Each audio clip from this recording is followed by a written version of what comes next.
Where's my phone? Oh, right there. Nope. Okay, welcome to One Stop Shop. Steve, here with two awesome guests. We've got Bairnt. Hey, how's it going, Bairnt? Going well. I'm excited to be here. This is we got a great topic today. This is gonna be fantastic. And we got somebody new joining us. Well, not new. I guess he's not new. He's Not been here really. before. He's always here. But he's not new. But he's awesome to have. I love to have Canje here. Canje, how you doing? What's going on? Always happy to be back chatting with you both. Y'all are awesome. So just a little behind the scenes chat. So we were talking, and Kanji is going to be probably part of these chats regularly, assuming you want to be. Yes. Yeah, of course. Yeah. Of course. Man.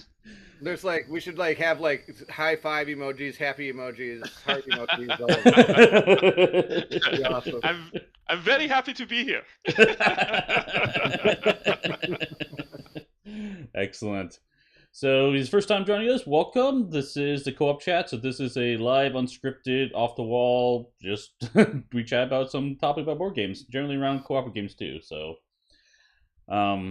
we do sometimes go over the new stuff. I can mention a few games coming out to Kickstarter next week real quick. I don't have them prepped. I'll just mention them real quick, just in case you're interested. So, we have Sleeping Gods coming back to Kickstarter. Anister. Which looks really cool, actually. I'm really curious with that one. Yes. I've been checking that one out for doing a lot of research on that one. It looks pretty cool. Yeah, me too. Yeah, that looks really cool. Salt and Doomrock, and then the Explorers of the Woodlands are the games coming up soon. So I've heard of three of those. I didn't know about the one, but I'm getting Sleeping Gods. Sleeping Gods, is that the new standalone one? That's okay. Yeah, it's standalone. It's gonna be standing all my money up and throwing it at it. well, the only Ryan Lockett game I have is Above and Below. Really? And Who's up to you? Well, the thing was, when I played Above and Below, I was like, okay, this is really cool for a group of people, right? And then Near and Far, and I forgot what the other one was called. Anyway, go ahead. Yeah. Yeah, but they seemed more like the same, and the one thing I wanted for Above and Below was a really strong story. And so then people were saying, well, Sleeping Gods has that. Get Sleeping Gods. And I was like, I watched a playthrough of Sleeping Gods, and I have to control a lot of characters in Sleeping Gods. And so I was like, I don't know if that's, if I don't know. I was stuck in limbo, so I don't know if that's a good thing, bad thing. I don't know. Maybe I'll send you my copy. You can play it. It holds up. You can do it with all the players. It's not too tough. Okay. The best player count is 2, but it works with solo. I did it. Colin did it. Interesting enough, Colin and I played it for 2 days straight. We had Bairnt, Colin, Con, and we played Sleeping Gods from the beginning to the end, all the way. And then after that, we both said, hey, let's record it. So we both recorded our videos, and we would do day 1, and we both dropped them at the same time. Then we'd do day 2, and both dropped them at the same time. We did day 3, and both dropped them at the same time. And so we were able to go on a separate journey. We didn't talk to each other while we did this to see where our journeys went. And then so people could follow both journeys. So I played the game twice, and technically 3 times, because then, of course, I watched Colin's playthrough. And also watched mine. And so even doing that, I could still go back to Sleeping Gods and find new things to do, which is pretty cool. Some people would find that the game needs, unless you have to go doing that though. You can't just okay, I'm here. I'm going to start by going to the same place I went last time. Now that you know that that's there, you do have to go other places. You have to physically go to the other places. You can't just be like, oh, I can start this again from scratch and start in this place and do the same things. No, you've already checked these off on your boxes, so don't go back to those places. Does that make sense? Yeah. I'm curious. I'm definitely curious. Yep. Yes. But that one is a giant campaign game, which is what we're going to talk about today. Yes. Segue. Yes. Segue. That's awesome. Oh, Snow's cracking me up. I have a lot of campaign games, 2, with 2 more coming.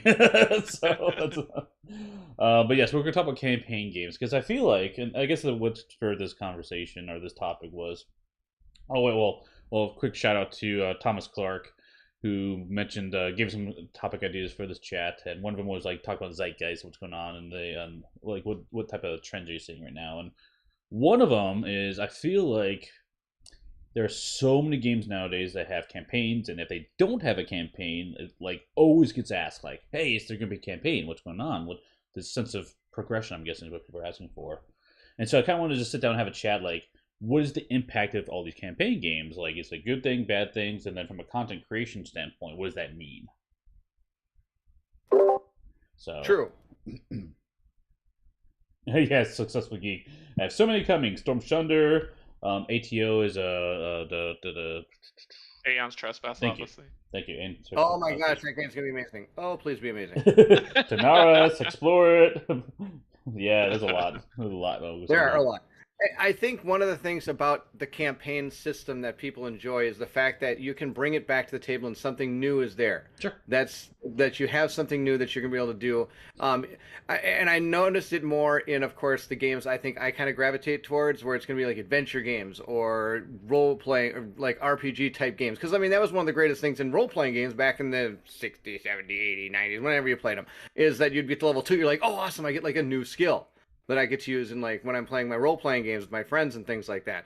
So I think that's the kind of thing that the allure of it. It's tough to sell a one-shot where you're doing the same thing over and over. Now that means that you have to change that one-shot. For example, Spirit Island is different all the time, but that's a Euro. And I think that's one of your hard ones that's going to be making a campaign type system, because they are kind of structured in this. The Euros usually have like this really like finite like tuned system, you know what I mean?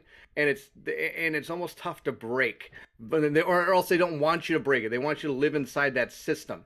Where when you got like your dungeon crawls or your adventure games or things like that, you could break it, and with the different campaign upgrades and things that you can get. And most people are fine. Like, sadly, it can get to the point where sometimes the game isn't fun. For example, I know Colin never finished his Sword and Sorcery campaign because even though how much he tried to make the monsters more difficult, he was just walking through them, and he kind of went, I just lost the challenge to it. So it's a super fine line you have to walk, and I think that's one of the hardest things putting into a game is a campaign system, unless you're not giving a lot to it. What's one of the new ones that just came out? The one on the train. You know what I'm talking about? Oh, you both gave me this Vagrant look. song? Yes, Vagrant Song. Yes. Colin was playing a little bit of that, and when I looked at what the upgrade system is in that, I think that's the kind of system that's going to work, where you get maybe one little teeny thing.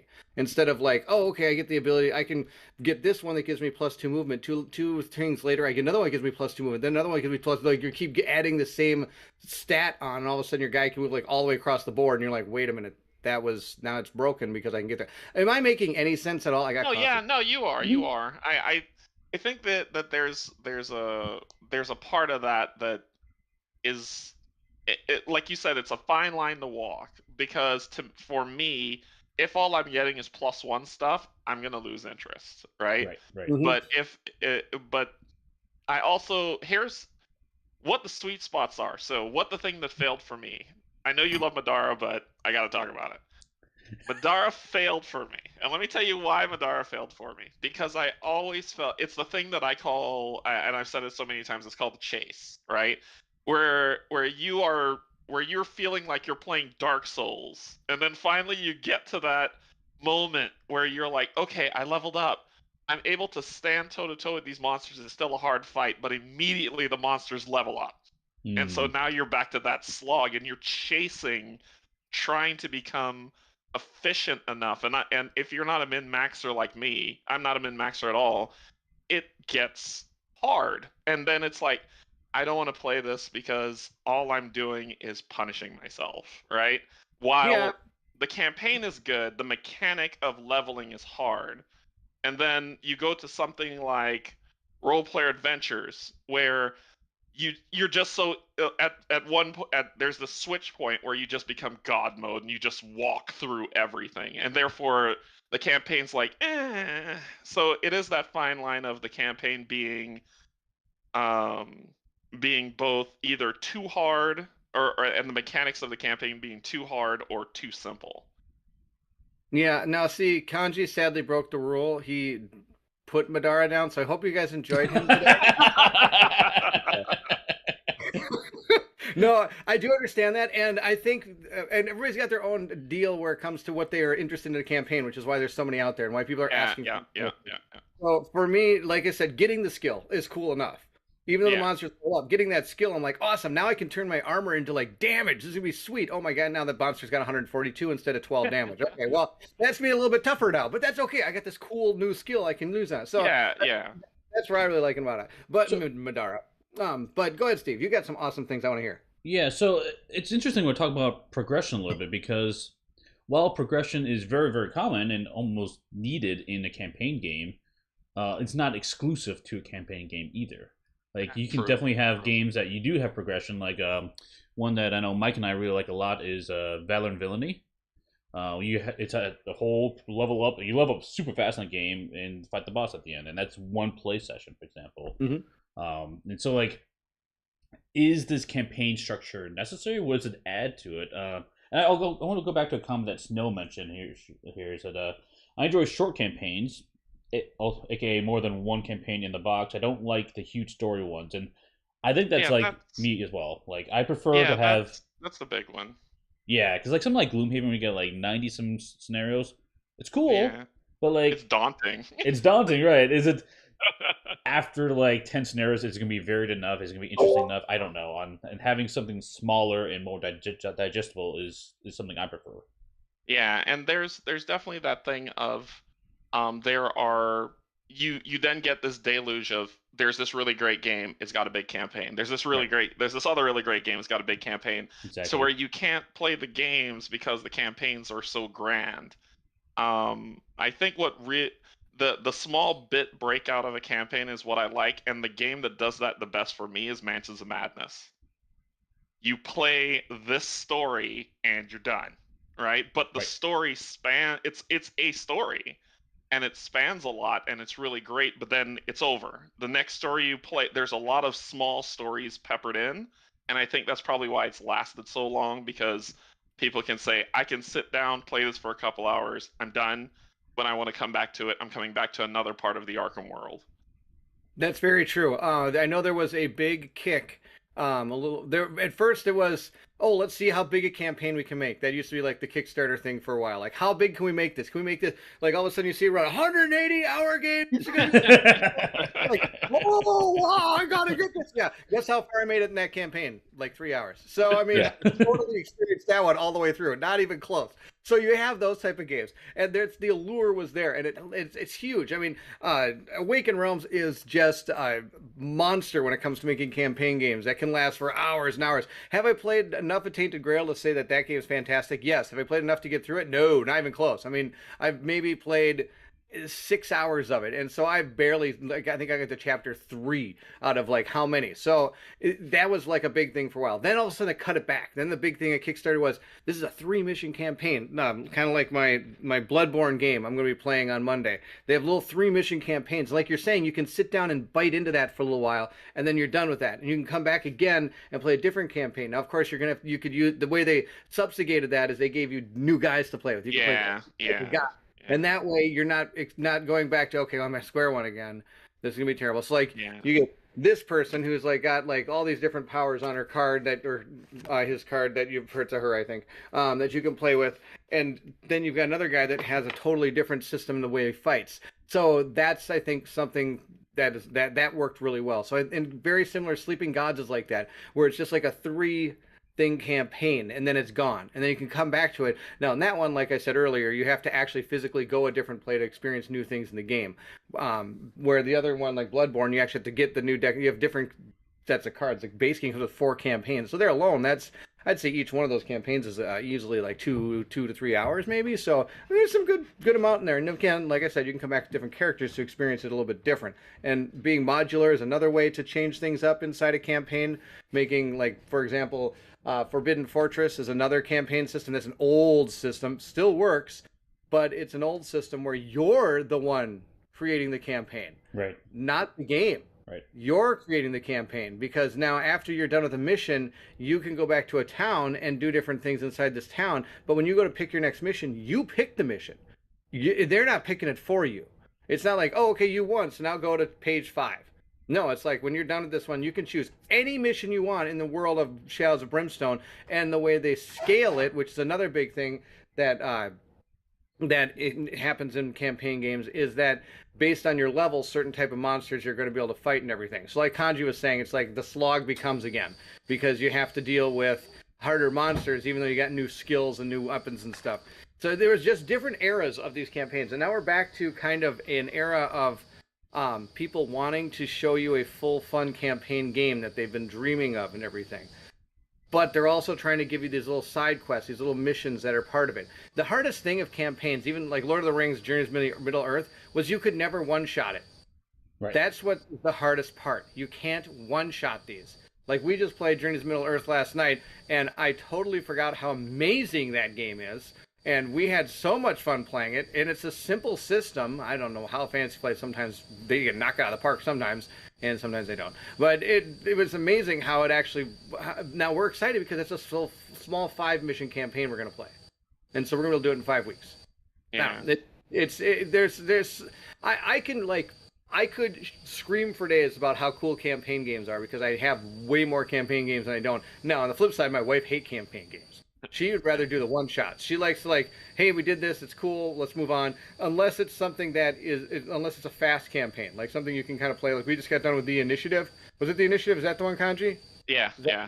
Okay. Yeah. We got done with that one, and that was fun. And that was a campaign game, kind of. It like would unlock different things you played. It didn't give you really a lot of new skills. Eventually, you kind of maybe learn things, but you learn more of how to decipher codes more than you got anything. Yeah. She really enjoyed, and so that was a campaign game that worked for her. Where Sword and Sorcery, you're running through a dungeon, killing monsters, and getting loot. That doesn't appeal to her at all. So there's a lot of different ways of doing a campaign game as well. Wow, yeah. I'm talking a lot. You guys should talk. That's all good. That's all good. There was a really cool one in chat. Steve, I know you had another one up, so I'll let you go through those. And then there's one I want to talk to. Yeah, what do you want to talk to?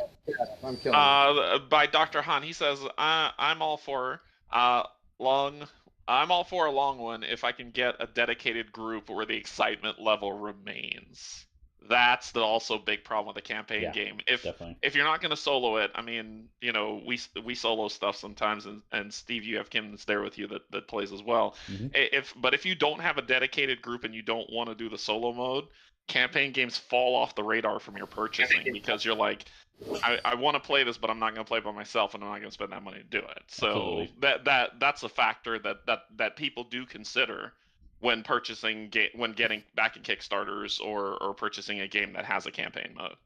I think that also ties into a benefit to the shorter campaigns because it would be less difficult or risky to maintain that excitement for a longer period, right? It'd be easier to keep the excitement going for the course of it. The other one I want to talk about too is how many campaign games do we actually finish? Like, I know we just got done, Kim and I got done playing Assassin's Creed for the whole thing. It was a long campaign. There was, 24 missions or something for us, something like 23. So quite a bit, but like, and the ending is normally has big climactic moment. And like, if we have all these campaigns, we don't actually finish them, we don't see that climax, don't see what it could offer, could present. Is that a bad thing? Good thing? I'm not really sure. I think you're seeing more people bring in campaign games that give you bosses and mini bosses, which work. Like, for example, Madara's second act opens with a mini boss fight. So, like, you do have these little tastes of things. Sure, it's not the big bad guy, but playing through... It's a good fight. It's a good mind. Descent, Legends of Darkwood, I know kind of throws mini bosses at you as you're going through it. I'm not going to spoil when or how these appear, but they're the miniature that's that big, huge, giant like guy with the wings and everything. He's not just the bad guy at the end. He's like he sprinkles in. I might spoil things for people, and I'm sorry, but just to give an example of how they're able to break that up, like so. There is that ability that gives people that like flavor of, and I think that's very, I mean, I think that again, all this comes down to like what we played in video games. I mean, the same type of deal. Like Canje was talking a little bit off camera about Dark Souls. Dark Souls was perfect for that. You'd get to a certain spot, you'd fight some huge dude, and you'd move on. But you never got, like, until you got to the very end, or you're fighting the big bad of it. But you're fighting guys tough enough to really, like, make it, well, and it's Dark Souls. So I don't know if this is a good representation because Dark Souls is all about just killing you over and over again. I'm playing Elden Ring. I know, a very similar game, but same type of deal. You're trying to get to this end, but you have to fight all these bosses to get there, and you got to get what they have. So I don't know if that makes any sense. So I think that's one of the, and how many campaign games have you finished, Steve? You know, a few. View, have I finished Madara? No, I'm on Act 2. Have you finished? Not to mention they've got a full another number 2 and number 3 coming, which is ridiculous. Oh yeah. I finished Bloodborne, at least one of the campaigns, and two of them. So I mean, but again, those are the small ones. Sleeping Gods, I've done it twice. Initiative, if you call it a campaign, I've done it. Wild Ascent, another one where they had like 4 or 5 missions done. So I think the smaller ones, like you said, are easy to handle. It's almost like when it comes to painting. If you get a whole entire, if you like throw every mini you have on your table and you go, okay, now I'm gonna paint some minis, you're just overwhelmed. You look at them and you walk away because that's just out of control. It's when you look at a campaign that says, oh, 180 hours, you're like, oh my gosh, how am I gonna play? Like, when we first opened the box of Gloomhaven, you're like, that was one of the first. Where you're like, wow, this is going to be a long game. And sure, people did it. I did it. And we made it all the way through. And it was fun. I mean, there's some allure of getting new characters and things and also getting skills. So I guess that was kind of cool. But if it's not overwhelming, people have a better chance of finishing it. Does that make sense? Yeah, and what do you think about the time dependency of campaign games? Is that critical to it? Meaning that, like, there are campaign games, for example, like Marvel United, and I was probably throwing V's Sabotage in there as well, where the campaign format, because the short version of those games are so quick, you can actually play a full campaign in a sitting in like 2 hours. It's feasible, definitely feasible. Like Canje was saying, you have to have a dedicated group. If you but you don't need that for one of these shorter campaigns. No, in fact, one sitting, right? Bigger ones. If you really want to finish these, like even Colin and I have talked about this over and over again. We get to playing a campaign and we move to another game because we have like need to play new game-itis or something. I mean, that's like our illness, right? And so we want to play this new game, and then we come back to like we haven't played Descent for a long time now, and like we were both thinking about, do we really want to come back to this? I don't even know it. Like all of a sudden you lose that story. That's the hardest part. We're like talking to each other like, I don't even know what's happening. What were we doing in this thing? And if you don't, does that tell? There's nothing you can do. Yeah, does that tell something about the campaign itself? Is that, I mean, we do a lot of content, right? And so therefore new games are coming in, we're trying out new stuff, or we go back to an older game that we haven't played before. But when you go back to the game that you put on hold and you're like, like, what does that say about the campaign, right? That yes, you could put it on hold, but the excitement is completely lost. Does that mean that the campaign just wasn't hitting home and you were just in the mix of the good, it's new, the new hotness, or is it like how does that play out? What do y'all think about it? I hear you about that. The hardest part for us, we're outliers when it comes to this. Right. Because we're not a person that can. I'm not a person. I don't know how you guys can do this, but if I had Madara, let's say, and I was going to play the campaign of Madara, but since I'm running a channel and doing all these cool things, and I want to show off all these neat games and do all these fun things, I have to pull that. I have to pull it off my table. Okay. Well, I know people that have been like I see pictures on the Madara like Facebook site being like, this has been on our table for like 4 months. It's been absolutely a blast. I'm like, how do you keep a game on your table for 4 months? Like 8 rooms to have games on my table for 4 months. So I mean, I think that's another thing. I think we're such outliers that because we're content creators. I think that really makes it tough for us. I think campaign games are really cool for us to be able to show off for that first part. Not to mention people don't want them spoiled. I know Steve, you went all the way through that Assassin's Creed video, but I'm sure because people don't want things spoiled, the drop off of viewers, which isn't necessarily a big deal at all, it just shows you that that there's two different people in the world. One that don't care about how far this campaign goes, just want to see it played, and the other one's like me. Sadly, Steve, I didn't watch yours because I didn't want it spoiled, and so you can't spoil these campaigns until you've already played them. So that's another tough thing. So, I mean, the only one out there right now I know of that you could play 100 times, and it's like, what is it? The Natural. If you play it, they will come. Is Kingdom Death Monster. Because if you play that game, people that like Kingdom Death will watch it. They don't care because that cult following. Yeah. Exactly. Will always be different to an extent. Random events, those random things that happen create this. It's just unbelievable how he's created this campaign system that people can watch all the time because everybody wants to see your characters. There's no spoilers. I think that's the deal. They want to watch this death and destruction, and they want to see how did it happen to you. So that kind of goes into the box of the self-creating campaign that you talked about, where it sounds like there is an actual space, and it's growing, right? With more people getting KDM and hearing about KDM and being able to take out a second mortgage to get KDM and then wait 12 years to get KDM. Or But back at once, very first on Kickstarter for the cheapest possible kit. That was probably but the greatest thing ever. That was like my Bitcoin. I picked it up. but you're right. There is I think that's where the space is in terms of campaigns. Like someone said, and I can't remember which content creator said it, but they said that Pooch created a genre, and then they later said that he abandoned it. But whatever. But they said that he created the genre, and that genre was the self-fulfilling campaign, where we have this campaign game.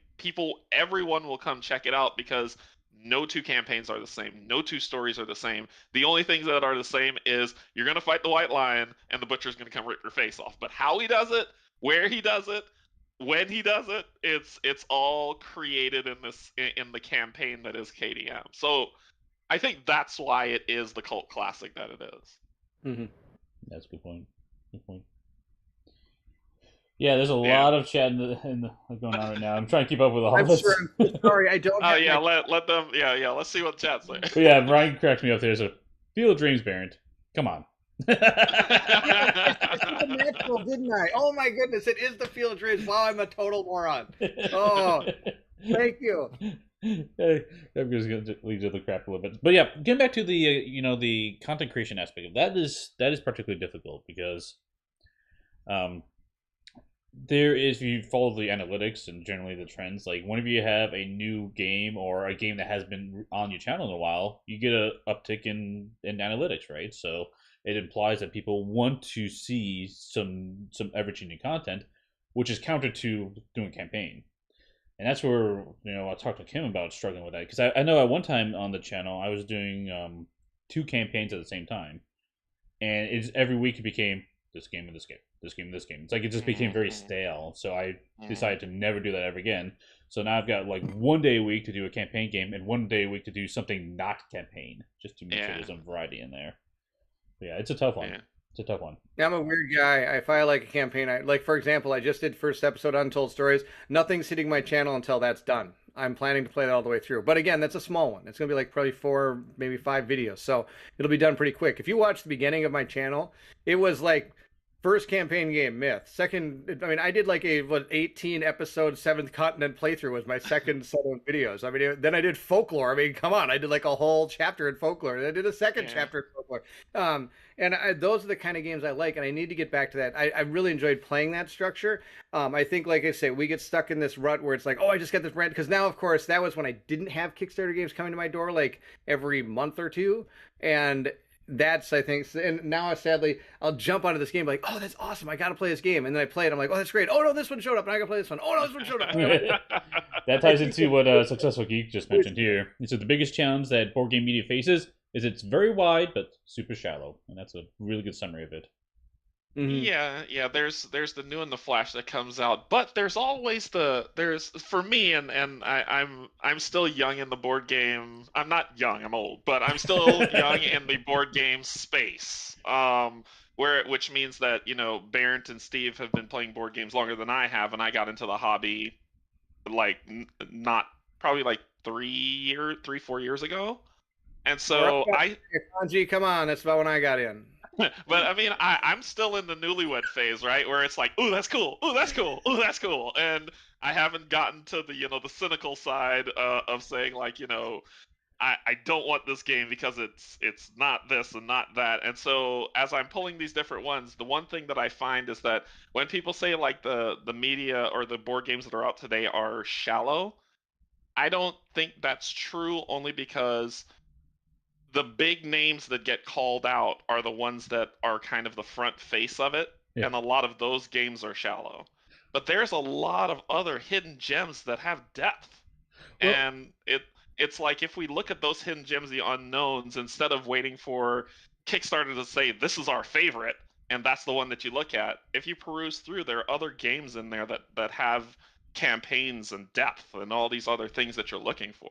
I don't know if that's necessarily what the implied Successful Geek, you correct me wrong. I took it as when you're covering games, you tend to cover, a shallow portion of what the game can offer. You know Oh, what I'm trying to okay, say? okay, Yeah, okay. because there's just All right, I get it. you're always moving on to something new. There's just Mhm, so much coming out all the time that it's mhm. impossible to even remotely cover all of it. I'm even like Dice Tower. I don't know if they can cover every game out there. It's just not possible. Actually, he says, he says shallow. I mean, for example, D&D is one game that has a dedicated channels.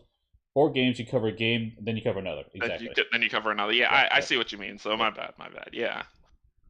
Like for It- example, Twitch TV is a good example of this. When they first were a Twitch channel, they played Kingdom Death. That was Mhm. it. I think they probably played like 5 complete seasons of it before they even branched out to another game. So, yeah, I think part of it is just because we're excited for what comes out. Yeah, that's true. I'm excited for Primal, so. But yeah, I mean, I think that's true. Is that we're excited for come out. Like for me, I also found, and this was just recent when I was looking at the analytics, that the older games get that uptick too. Like Yeah, not something that just released a week ago, but yeah. if you go back to the and if you go back to older games like Pandemic, not Legacy, main Pandemic, or something else that's not really, or even an old campaign game. I'm spinning over to look at my collection real quick to see which one. Arkham Horror Third Edition, like playing Approach of Azathoth. A lot of people like to look at that because they're like, I played it, I remember the pain, and I enjoy it. You do see those upticks there, but yeah, I get what they're saying. And I think that comes down to new, not necessarily meaning new release, but new as in new content, right? I know we're getting into a little bit of the Hmm. content creation side of it, Yeah, which would yeah, be we yeah, can yeah. definitely get into details. I think that might be a really good topic coming up here, but Mhm. yeah, I also do have stopping points. So, any other Yeah. comments you guys have for campaign games you guys want to share, or in the chat too? Campaigns are awesome. I like them a lot. I play all of them. Do I get them all done? No. If I had a channel, would I? Yes. That's, I think, the biggest difference for me. I had fun because I started these because I had a dedicated group that every Friday we got together and played board games together. And that's where these came, and really we started playing these. Mm-hmm. I think the shorter campaigns are probably are more alluring to people that are not as dedicated to this. I am dedicated to both. I think for a channel, it's easier for me to do smaller campaigns. Like I've said, I'm doing Untold Stories Volume 3, but I always want to get these done. I do like the make your own campaigns. What is that? La what? La Bridge? I can't read that. Oh, Legends Legend. Legends Untold. Untold. Sorry, not La Bridge. Okay, not La Bridge. Got it. I thought I was saying Bridge. I'm like, there's a Bridge? Bridge, isn't that a card game? So, yeah. I think campaign games are going to be staying. Does every game need them? No. Do they need to be thrown in for a Kickstarter to succeed? No. But sometimes they do, just to kind of give people, some of those people that extra want to back the game. If your core mechanic does not have campaigns, I think it's going to. I don't think it's going to be well fleshed out. Wild Ascent's campaign system worked. I don't think it was something they originally planned it to be. It planned it to be like a one-on-one battling game, and that wasn't going to fly in a community that plays solo and looking for games. But anyway, that's just my opinion. Wild Ascent, I had a fantastic time playing. If you want to see the full playthrough of that, you can check it out on my channel. But um, Go ahead.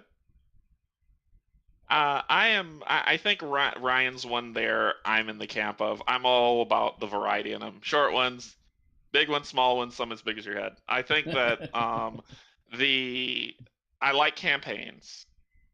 I'm finding that it's not that as I learn more about board gaming and I get more into the hobby, that it's not the thing that defines the full flesh of the game for me. But I do love campaigns. I like short campaigns that I can play quickly. The Mansions of Madness, the Arkham Horrors, that types of thing. I like long campaigns that run a while. I love Madara's story. I thought the story was phenomenal. The other stuff got me, but and then I love the create your own campaigns like KDM. I mean, I can't afford KDM, what that I've played KDM on Tabletop Simulator, I think about that game like days after I play it. So Mm-hmm. I'm all for campaigns of varying sizes, and I think the way to keep me interested in is not to get I have a lot of long campaigns, but the short ones keep me coming back and saying, okay, I can do this. Yeah, Nick had a question I want to address real quick. He says, discuss balance of content creation for campaign games. Seems like streaming is much easier. I think what he's getting at is, and that's, I think this is very true for me, if I'm doing a campaign on a channel, creating content for that is way easier than doing a bunch of standalone games, because, and like, just a simple fact of, I'm not creating assets. Like, I can't tell you how often I'm just sitting at the computer creating images or graphics, thumbnails, and like different, whatever I need to put on the screen to make this thing work. That those takes a lot of time, and if it's a campaign game, guess what? I'm reusing that stuff, so it makes it a lot easier, even just on that front. Not to mention having learned rules and all that stuff that adds to it. Yeah. It is easier over time because Sure. like you said, you've created everything you need, and you've learned the rules, so you just continue playing. Exactly. Yeah, for me, campaigns, I definitely prefer the shorter ones. Like, if a campaign's anywhere from like 5 to 10 missions and that's it, awesome, love it. Or even maybe like a few settings like Aeons and the Expedition mode, which is a nice little fun campaign that you can play in a couple, like 2 nights or something, 2 3 nights, and it's easy because it's digestible. I know I can, like, you sit down, I can have a dedicated group, which, like, this is the problem with D&D is D&D's awesome RPGs, but like you play for like a year straight, basically, or over many months, depending on what you're trying to do. Campaign. And life gets in the way, right? Oh, I can't make a soccer appointment or whatever it is, or dentist. Who knows what's going on? And so it's easier to commit to a regular time if it's a shorter time than having to do a long extended play. Now, that being said, long campaigns are definitely a lot of fun. I enjoy them, but my preference falls on the short ones. Okay. Amazing that we have that variety of Bairnt's like, give me the long campaign, I love it, give it to me. I'm like, give me both short and long, and you're like, well, give me a short campaign. So we've walked the spectrum. Yeah. Yes, we do. We all have multiple things we're doing. I think a good thing for us to do at some point, I think one is being able to talk about the way we create content, how it differs based on the type of game we do. It'd be lots of fun. But Steve, we held you here too long. You got to get out of here, man. You got to go to soccer. Yep. Yeah. Got soccer appointments. Yeah, soccer appointment. Exactly. I need to see your doctor, Steve. Oh, yes. Real quick. What do you think of good core games that add campaigns like Marvel Champions? That's an interesting one, because that's basically the core is standalone, but you can add a campaign to it. As long as it works. I mean, that's what I say. If it's a tacked on thing, something that's not fleshed out, it's always a lot tougher. Yeah. Especially if it's really tough to fit inside the core mechanic that you're planning to make in the first place. Bairnt. Robin says, and Bairnt's wife hates playing long campaigns with him. Sorry, Bairnt. Yes, she does. That's why I started the channel. Nice. I'm so happy to hear you, Robin.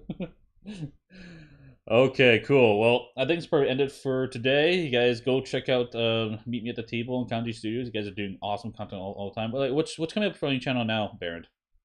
Me? Yeah, what's coming up? Untold Stories. Live play of. I'm doing. We did some painting episode of our what do you call these guys? The ones from. Was that Bloodborne? So we're gonna play that on Monday live. Then I got Untold Stories coming again. Untold Stories Volume 3. It's the campaign inside of Nemesis. Bairnt's recording a campaign game. Nice. What about you, Canje? What's coming up? Tomorrow I'm playing This War of Mine. I'm doing one of the side stories, and then Tuesday I'm playing Legends of Novus again, which I want to give that game another try. And then Thursday Pandemic, and then we're slowly working through the month of April until we get to. I'm for the month of May. I'm doing print and play and roll and write games only, to kind of give the indie devs and the lesser known devs some love. So, I never played any of those. I should try that sometime. This War of Mine, fantastic choice. One of the greatest games of all time, I think. For sure. But then after that, I'm getting to Zeruia, so that's happening. Can't wait. I want to see that one. Yeah, in theory, it might be on my front door right now. I should be getting the rest of Marvel United, so that might hit the channel next week, assuming it comes today, which is supposed to happen. We'll see. You got to teach me how to play that. Sure, we'll make it happen. Rocket science. Get it? Rocket science. All right, I think Steve, Kanji's let's overqualified. get out of here. Let's get you out of here. Go play some soccer. Thank you all for Sounds joining good. us for this co-op chat. It was a fun time to see you all. We'll see you at the next stop. Thank you, Canje, for joining forever, and Steve, awesome to hear from you as always. Later, guys. Thank you, guys. See y'all later. Thanks for Bye-bye. having me.